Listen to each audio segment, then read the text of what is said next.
संजय राऊत यांनी आपल्या पत्रकार परिषदेत जे.पी. नड्डा यांच्यावर टीका केली। त्यावरून नितेश राणे यांनी आक्रमक भूमिका घेतलेली आहे। आमच्या नेत्यांवर बोलला तर तुमच्या मालकाचे वस्त्रहरण करणार, पदाचा गैरवापर कसा करायचा ते उद्धव कुटुंबाला विचारा असं म्हणत नड्डांवर बोलल्याने नितेश राणे यांनी राऊतांवर टीका केली।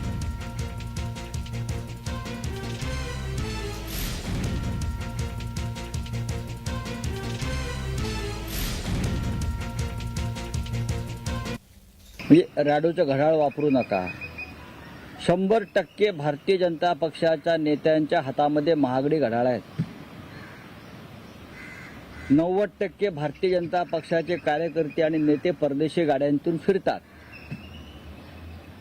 आहेत की नाहीत हे नड्डाने सांगावं।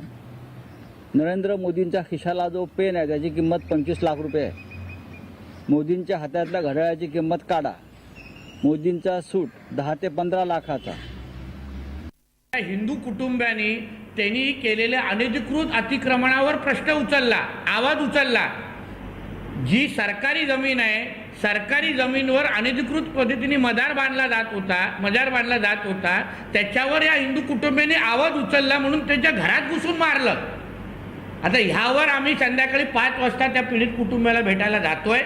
मग त्याच्यावर आम्ही तिथे जाऊन भाष्य करू अजून डिटेल घेतल्यानंतर। पण अशा गोष्टी आमच्या मुंबईमध्ये खपून घेणार नाही।